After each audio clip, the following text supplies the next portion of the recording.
Hello friends, आप लोगों का बहुत बहुत स्वागत है मेरे यूट्यूब चैनल पे। और आज हम लोग एनालिसिस करने वाले हैं DFCCIL एग्ज़ाम 2023 का। और 23 अगस्त को फर्स्ट शिफ्ट का एग्ज़ाम जो समाप्त हो चुका है।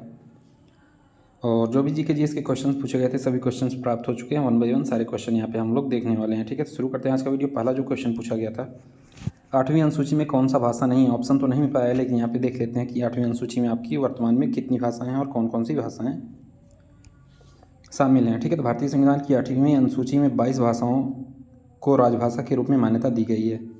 ओरिजिनल जो संविधान है उसमें कितनी 14 भाषाएं केवल थी। ठीक है, उसके बाद 21वां संविधान संशोधन हुआ था, जिसकी मदद से सिंधी भाषा को जोड़ा गया। फिर उसके बाद 71वां संविधान संशोधन था, जिसमें नेपाली, मणिपुरी और कोंकणी को जोड़ा गया था। उसके बाद ये 4 भाषाएं।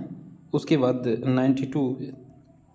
92 संविधान संशोधन था। आप लोग कमेंट बॉक्स में कमेंट करेंगे कौन सा संविधान संशोधन था। ठीक है, जिसकी मदद से ये डोगरी, मैथिली, बोडो और संथाली को जोड़ा गया था। ठीक है, तो देख लीजिए 22 भाषाएं आपकी कौन कौन सी हैं। असमी, बंगाली, गुजराती, हिंदी, कन्नड़, कश्मीरी, मलयालम, मराठी, ओडिया, पंजाबी, तमिल, तेलुगु, संस्कृत, उर्दू। ठीक है, ये सारे मूल भाषाओं में, मूल संविधान में जुड़े हुए थे। बाकी ये भाषाएं बाद में जोड़ी गई हैं संविधान संशोधन की मदद से। ठीक है, तो यहाँ पे देखिए मूल रूप से 8वीं अनुसूची में 14 भाषाएं थी। ठीक है, तो हमारी भाषाओं का उल्लेख किसमें है, 8वीं अनुसूची में। ये भी याद रखेंगे। 21वें संविधान संशोधन से 1967 में सिंधी भाषा को जोड़ा गया और 71वें संविधान संशोधन की मदद से 1992 में कोंकणी, मणिपुरी और नेपाली को जो है जोड़ा गया था। और ये 92वां, हाँ ठीक है, 92वां संविधान संशोधन था जो 2003 में हुआ था। डोगरी, मैथिली, बोडो और संथाली को जो है इसकी मदद से हमारे संविधान में जोड़ा गया था। किसमें, 8वीं अनुसूची में। COP 27 किस देश में आयोजित हुआ था, तो COP कॉन्फ्रेंस ऑफ पार्टीज, इसका फुल फॉर्म होता है संयुक्त राष्ट्र जलवायु परिवर्तन सम्मेलन। COP 27 मिस्र के शर्म अल शेख में 6 से 18 नवंबर तक आयोजित होगा। ठीक है, जिसमें विश्व भर में हो रही मौसम संबंधी घटनाओं, यूक्रेन में युद्ध के कारण उपजे ऊर्जा संकट और उसके वैज्ञानिक तथ्यों व चेतावनियों पर बात की जाएगी। ठीक है, नेक्स्ट क्वेश्चन पूछा गया था कि अटॉर्नी जनरल की नियुक्ति कौन करता है। तो हमारे संविधान में अनुच्छेद जो 76 है ये अटॉर्नी जनरल के बारे में है। और भारत का महान्यायवादी देश का सर्वोच्च कानूनी सलाहकार होता है तथा सर्वोच्च न्यायालय में सरकार का मुख्य वकील होता है। ठीक है, सरकार को रिप्रेजेंट करता है सर्वोच्च न्यायालय एंड सुप्रीम कोर्ट में कौन, अटॉर्नी जनरल। इसकी नियुक्ति संविधान की धारा 76(1) के तहत राष्ट्रपति मंत्रिमंडल की सलाह से करता है। ठीक है, भारत में अब तक 15 महान्यायवादी चुने जा चुके हैं और 16वें नंबर के हमारे जो महान्यायवादी हैं आर वेंकट रमनी भारत के 16वें अटॉर्नी जनरल हैं। ठीक है, जीवन जीने का अधिकार किस अनुच्छेद में है, तो जीवन जीने का अधिकार जो है संविधान में जीवन के अधिकार को मूल अधिकारों की श्रेणी में रखा गया है। और भारतीय संविधान का अनुच्छेद 21 कहता है कि किसी भी व्यक्ति को विधि द्वारा स्थापित प्रक्रिया के अतिरिक्त उसके जीवन और व्यक्तित्व स्वतंत्रता के अधिकार से वंचित नहीं किया जा सकता है। तो क्या आंसर हो जाएगा, अनुच्छेद 21। प्राण और दैहिक स्वतंत्रता का अधिकार जो है यही है। ठीक है, नेक्स्ट क्वेश्चन, भारत में सबसे ज़्यादा वर्षा किस कारण होता है, तो दक्षिण पश्चिमी मानसून द्वारा भारत में काफ़ी जो है जुलाई, अगस्त, सितंबर में काफ़ी वर्षा होती है। इस दौरान थल पर तापमान अधिक होने के कारण क्या होता है, दाब कम हो जाता है और इसलिए हवाएं जल से थल की ओर चलती हैं। यह नम वायु भारत में मानसून का कारण है। ठीक है, नेक्स्ट क्वेश्चन पूछा गया था कि ईस्ट्यूरीज कौन सी नदी बनाती है। ईस्ट्यूरीज मतलब होता है मुहाना। ये कौन सी नदी बनाती हैं, तो साबरमती नदी, नर्मदा, तापी नदियाँ जो है डेल्टा के बजाय क्या बनाती हैं, मुहाना बनाती हैं। ठीक है, तो इनमें जो भी आपका ऑप्शन में रहा होगा वो करेक्ट आंसर हो जाएगा। ठीक है,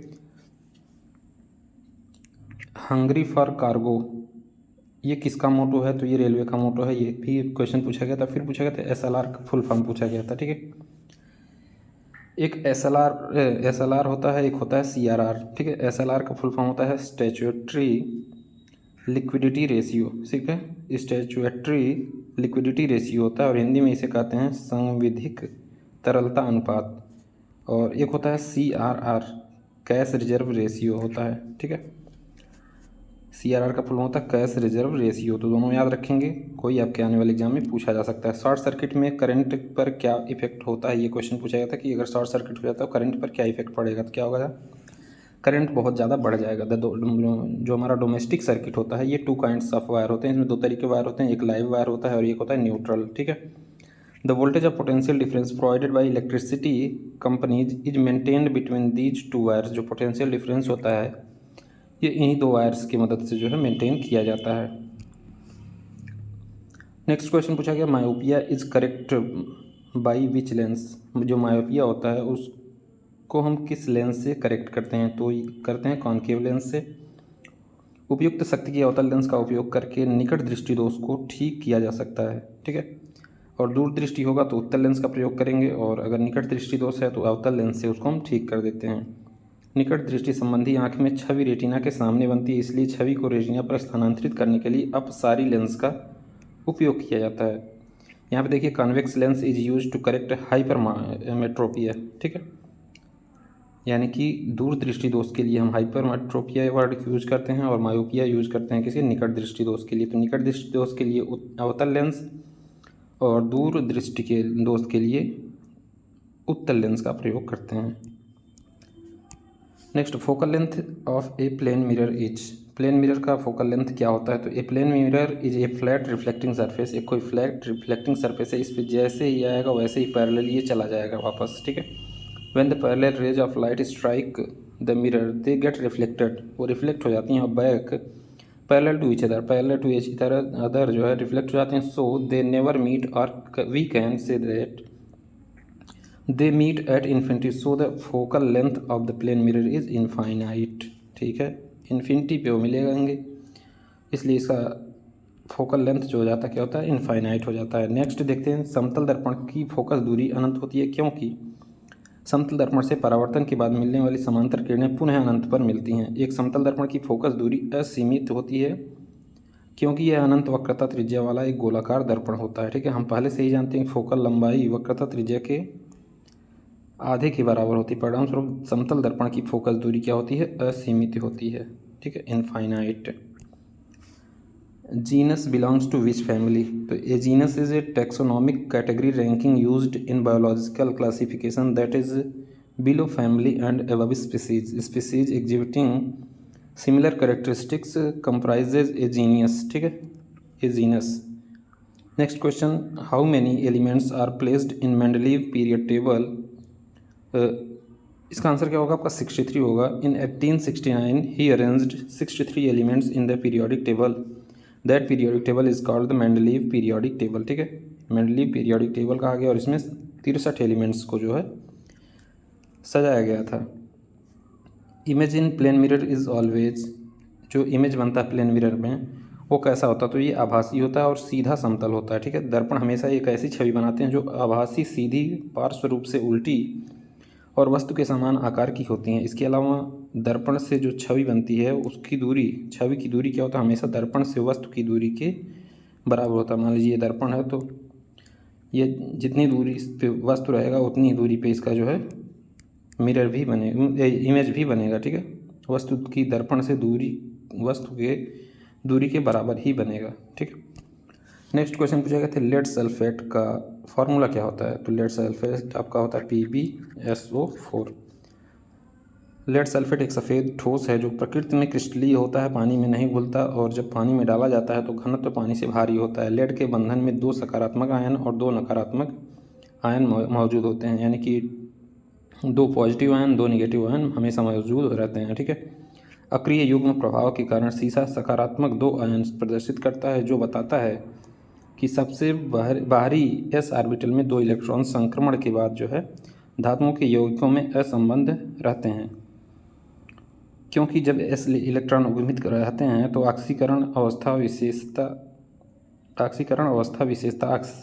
अवस्था से कम होती है।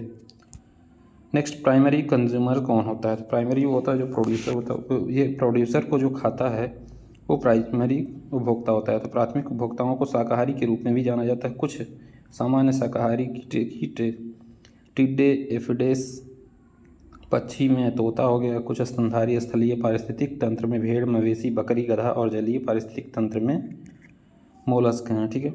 अब पेड़ हमारा जो है ये प्रोड्यूसर है, पेड़ पौधे प्रोड्यूसर हैं, वो पेड़ पौधों को जो खाते हैं वो हमारे प्राइमरी कंज्यूमर होते हैं, ठीक है, याद रखेंगे आप लोग। DFCCIL में कौन सा देश जो है हेल्प कर रहा है, तो ये कर रहा है जापान, आपका करेक्ट आंसर होगा जापान, इसमें बहुत हेल्प कर रहा है, ठीक है। नेक्स्ट 2022-23 में कितने किलोमीटर लाइन इलेक्ट्रिक हुई है इंडिया में, ठीक है। तो 2022-23 के दौरान अब तक 1973 रूट किलोमीटर यानी 2647 TKM का रेलवे विद्युतीकरण हासिल किया गया है, ठीक है। एक क्वेश्चन पूछा गया था कि 2022-23 में कितने टन गुड्स ले गई है मालगाड़ी के द्वारा, कितना टन जो है गुड्स ले जाया गया है। तो 122.2 मिलियन टन जो है मालगाड़ी के द्वारा ढोया गया है। नेक्स्ट, DFCCIL को किस कंपनी अधिनियम में लाया गया था। तो भारतीय रेलवे DFCCIL का एकमात्र ग्राहक है। Dedicated freight corridor corporation of India limited DFCCIL का फुल फॉर्म है आपका, ये भी याद रखेंगे। इसका मुख्यालय नई दिल्ली में स्थित है। DFCCIL को कंपनी अधिनियम 1956 के तहत 30 अक्टूबर 2006 को एक कंपनी के रूप में शामिल किया गया था, ठीक है। तो ये सारे क्वेश्चन आज के DFCCIL के एग्जाम में आपसे पूछे गए थे और ऐसे इंपॉर्टेंट वीडियोज़ के लिए यूट्यूब चैनल को आप लोग सब्सक्राइब जरूर करें। Thank you.